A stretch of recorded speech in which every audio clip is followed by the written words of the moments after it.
All right, I'm afraid to ask this question, but with a raise of hands, how many of you have heard of Maven Clinic? Oh, yes. All right, it's a pretty good amount. But for those of you who don't, we are a digital platform that serves the entire women's and family health continuum, from preconception and fertility into maternity, pediatrics, and into menopause. So the full gamut of the family health journey. And, kind of setting the theme for this conversation, one of the benefits I get to have as the growth officer is I spend quite a bit of time going around the globe and looking at and talking to benefits leaders and how they're thinking about supporting women's health. And unfortunately, I often hear that it's a nice to have, when in fact it's significantly a need to have. And one thing that we're seeing is there's a belief system out there that, one, these are difficult conversations to have, and two, they believe that the existing infrastructure in place, particularly with state health institutions, that they're well serving their population, when in reality, we have a significant portion of our membership that's outside of the US. We were actually founded in London 10 years ago.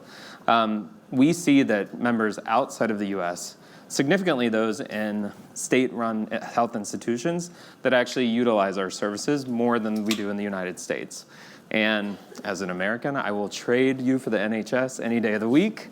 But it's a clear proof point, even with the increase of PMI, that the existing services are insufficient. And so talking today, kind of setting that stage, Dr. Khan is a obstetrician gynecologist with the NHS. She also led the digital transformation of the NHS for maternal health. I'm an American man. I know the joke isn't lost. Maybe you should talk about women's health. What's it been like for the past 10 years? Well, I guess globally we all accept that finally people are talking about women's health. We know that and recognize that it's underserved, under-researched, underfunded.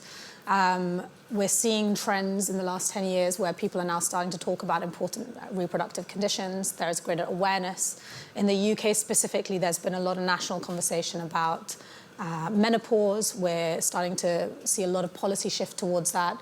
We're seeing a lot of changes that are required in maternity. I would say we have a bit of a maternity care crisis that's been documented widely in terms of the clinical safety issues that have been brought up in the Ockenden report and several others. And actually there's been a lot of important data that's published earlier this week in itself, proving that we have a gynecology care crisis in the UK as well. We've got kind of the number of women who are waiting to see a gynecologist at the moment is the highest of any specialty across medicine. That number's increased by a third in the last 2 years, so things are getting worse post-COVID, not better, unfortunately. And there are about 750,000 women who are currently waiting for treatment for gynecology as well at the moment. So to set the scene, the NHS is struggling. We know that. We know that we're not serving the main purposes. But what we have seen in a positive direction in the last 10 years is the rise and growth of several kind of digital health platforms, technology, virtual care models like Maven itself, who are able to come in and plug that gap, provide a whole layer of supplementary care so that we can start to tackle those NHS wait lists, improve access to care, give people more access to a wide range of specialists, and help them really kind of hit the nail on the head with the problem when they have it, rather than waiting 8 months to see me in a clinic and have nothing said in between, essentially. So that access to care is what we're hoping for, and we know that it has suffered, really. Let's start at the bottom of the barrel and talk about fertility treatment. The wait time to get into an IVF clinic, regardless of where you live, whether it be the US, the UK, or in Europe, is immensely long. Oftentimes it's a year wait time. For someone who's trying to start their family, that's quite anxiety-ridden and honestly can oftentimes lead to worse results. What's that looking like here? Well, globally, we've got about 1 in 6 couples who are suffering from infertility, so that's a significant proportion.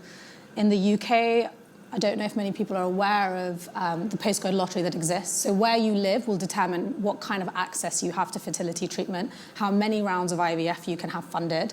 And also your location will also determine kind of regionally, we have a different set of criteria. So your age, your BMI, your smoking status, whether or not you've got children from either partner has children from a previous relationship, will all come into the fold in determining whether or not you can access treatment under the NHS. Despite that, 60% of IVF nationally is funded privately, 70% in London. So that's a huge proportion of people who are not being served by a national healthcare system, one which is meant to be equitable for everyone, but actually suddenly when it comes to fertility and specific clinical conditions, there's a huge disparity that exists. And sadly, people don't often find out about this until it's too late, because there isn't a great deal of clarity. This isn't kind of nationally advertised because of the discrepancies. Our kind of gold standard clinical body will recommend that everyone should be entitled to the same, should have 3 cycles of IVF, but that doesn't happen. On top of that, what's complicated is that the long wait times, the lack of support in between that time to when you go and see a clinician. So when you come and see a gynecologist in clinic, actually there are lots of things that could have happened in that process, in that time, which could have actually helped you potentially avoid treatment. And so we have this culture of, okay, there's a problem, we must intervene and fix it, and we fail to recognize that there are lots of preventative measures in between. And again, what I love that we're doing with Maven is that you suddenly come in and provide access to a whole range of services and people that can help you. Maven internally, we know that 30% of our fertility members that come through the fertility track are able to get pregnant without needing any IVF treatment. That's a huge proportion of people who we've redirected and been able to lead down a successful pathway just by giving them access to all the other specialists. So it's not just a gynecologist. You might need a reproductive endocrinologist, a nutritionist, a counselor to provide that mental health support. Maybe you need someone to help you with the logistics. So we have a very unique proposition with the Maven Care Advocates who are able to actually come in and provide a lot of practical support, help direct you to the virtual clinicians that you might need to speak to in this journey, help direct you to also the local clinics, maybe in London or wherever it is that you are based, because often that practical element is what can be the most stressful and overwhelming part of a fertility journey. And so there's this opportunity for us to start realizing that it's not just a physical condition. There is an emotional aspect to it. There's a financial aspect to it, the logistics. And all of that helps me as a clinician as well, because I suddenly have patients who are supported, empowered, who come see me, who've already gone through a certain process and who've got really valid questions, and we can start to really personalize that care journey for them. And it plugs in really well for us. And I would note, this example within the UK isn't an uncommon experience across other countries. In fact, oftentimes it's worse. And I think we're seeing a lot of employers utilizing a solution like Maven to create parity across countries so that you're providing some level of support regardless of the differences between countries. So I'm not going to do a show of hands here because I already know the answer, but how many women are going to go through menopause? It's 100%. Yet what's staggering is only about 20% of gynecologists are trained in supporting menopausal-related symptoms. Yet we know through our studies that 95% of women going through menopause feel like they can't handle their symptoms, and 10% or more are likely to quit their job because of it, which is staggering. The UK actually published a study a couple years ago that started kind of the introduction of more menopausal-related support. You lose almost 1 million members of your workforce a year.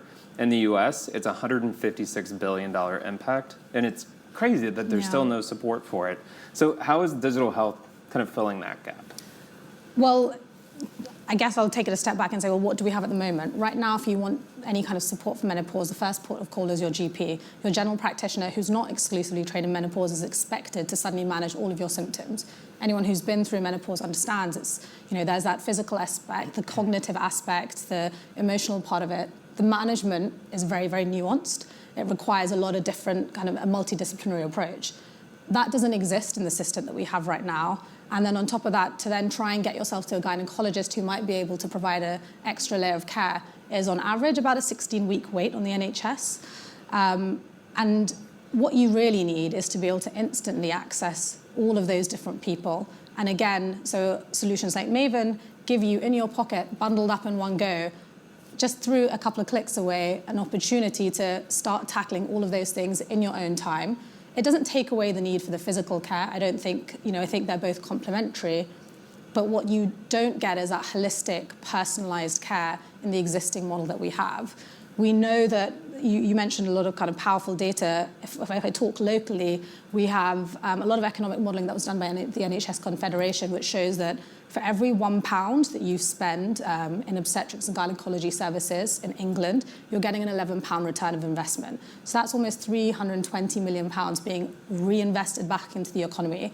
So we know that there's a case for it, an economic case for it, as well as recognizing that as employers, you need to understand the kind of the larger, more holistic impact of menopause. And like you said, 10% dropping out. By giving them that access, you're not just valuing those people and this huge kind of life change that they're going through, but you know that it comes with its financial reward as well.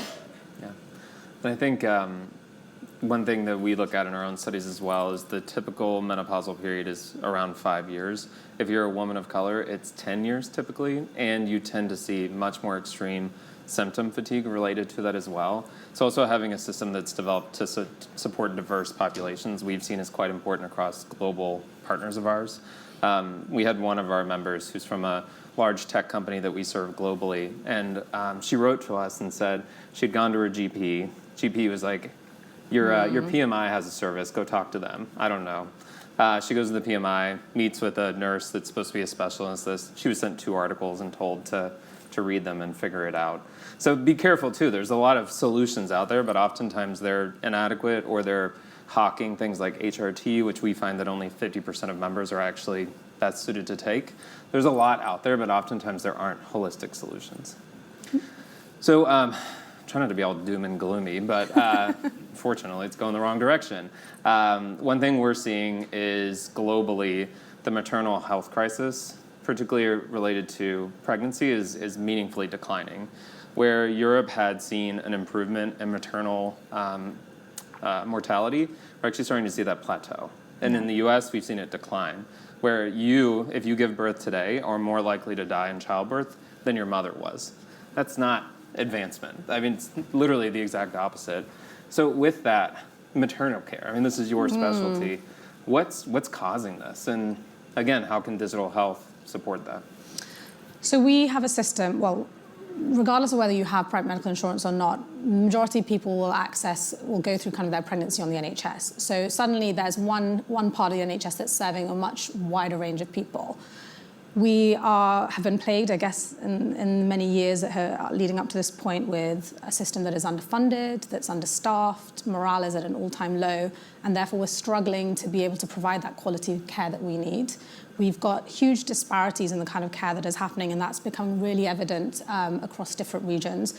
The fact that we've got shocking statistics like you're more likely to die in pregnancy or childbirth, 3 times more likely if you're a black woman than if you're a white woman, and twice as likely if you're a South Asian like myself, is crazy. And we're talking about the UK, not some kind of low-income country or whether a lack of resources. That is what's at the core. I see that as a clinician. No matter how much you want to improve outcomes for everyone, we're small kind of puzzles, and care is fragmented right now, even for maternity. If we take, for example, for a young, fit, healthy woman who's got no other medical conditions, you'll be classified as a low-risk pregnancy. What that means is that you'll have a string of physical appointments with a midwife only. They may not even be in a hospital nowadays. A lot of them are outsourced into community health clinics and children's centres, and that will be the full kind of gamut of provision along with 2 scans. Even if you want to see a specialist, you won't have access to a doctor or a particular kind of specialist unless there's a diagnosed problem. So we already know that maternity care offering that's there for someone who wants to try and optimize, doesn't necessarily have a diagnosis, is very little. It's fragmented. It's not responsive. You can't go and request extra appointments. You can't request to see a nutritionist just because you want to optimize your health. You can't see a pelvic health physiotherapist just because you're interested in kind of preventing any problems. There has to be a problem, and so we have a very reactive maternity care system, which does deliver if there are issues. And I always say that we're really good at kind of moving heaven and earth if someone is dying or if there's a really serious issue, but we're really bad at supporting the chronic but significant problems that are affecting people in their day-to-day. So those gaps are there for us to fill. And what we really need is a system and a virtual care model that can come in and plug all of those holes, so that from the moment that you find out you're pregnant, actually you can speak to someone who can then start to signpost what are the next 9 months going to look like. Who do you need to speak to? What are your options? How can you optimize and have the best outcome in this pregnancy? How can you make sure you don't get gestational diabetes, that you don't end up having preeclampsia? And suddenly, you through Maven, you can have access to that nutritionist, that physiotherapist. You can speak to gynecologists just because you want to, and you can ask those questions at 2 a.m, at 10 p.m. when you finished work. What I find when I see patients who are empowered, actually, it makes my job much easier. And that interaction, that 10 minutes that I have in clinic with them, is actually far more valuable, because these people have already come with a fountain of knowledge, with a set of questions, and they're already kind of starting to think about their birth options and understanding. We're having a more of a collaborative conversation, and that makes it better for us. We're all kind of getting value out of the process. So I'm going to riff off on something you said earlier. There are very few global healthcare companies in the delivery space. We employ over 1,500 providers across the globe so that we can, one, provide 24/7 access to the 180 countries and members we serve, but also to have a diverse set of providers, to have someone who looks, sounds, feels, and believes like you. How much do you think that matters in developing a trusted relationship and actually having someone follow through with what you're hoping they'll do to improve outcomes? Well, if we want to look at that, the data that we're talking about that's come out of the Embrace report, what we really need to tackle those kind of that ethnic disparity data is we need culturally competent care. Suddenly, when you're placed in an environment where you're matched very carefully with a provider who comes from a similar background, who understands those nuances in care, we're able to start leveling up the playing field and say that actually this is how we even out the problems that we're seeing. Again, in the system that we have that is stretched, we don't have provision for that.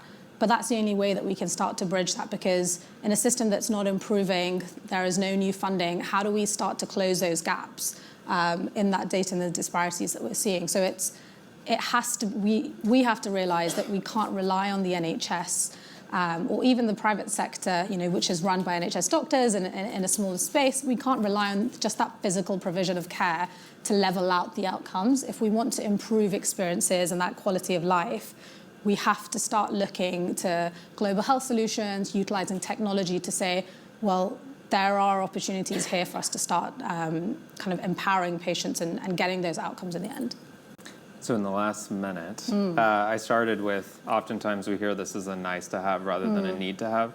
For someone in the trenches, do you think this is a nice to have or a need to have?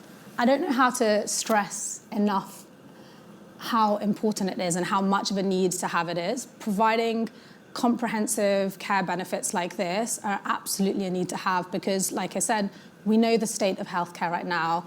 We have seen that the Women's Health Strategy has laid out a blueprint, but there's no funding, there's no appetite. We need to look to solutions like this to be able to plug those gaps so that everybody benefits from an economic point of view and certainly from a clinical outcome point of view. And I guess one more quick fire. We talked a lot about the pregnancy itself. At least when I had my son, who's now 3.5, we were in the hospital for one night, and they send you home, and they're like, keep him alive for 6 weeks, we'll see you then. And I didn't know what to do with them. How do you support the postpartum period? Well, the current provision that exists is really poor. My son's 10 months. I think I work in this space. I thought I knew what happens, because my job stops when I go, congratulations, here you go. I went home and I was like, do I do? Because so I was on Maven at 1 a.m. going, alive. Can I speak to a lactation consultant? Like, I need to speak to my physiotherapist. Like, I was confused. So I can't even imagine how overwhelming it can be, on top with all the hormones and all the the lack of support that exists. And honestly, we're not well trained enough in the current system. So we need access to those clinicians. I wish I could bundle Maven up and give it to every woman that has a baby. Honestly, that would be the best thing for them and for us. I just know how much of a difference it can make.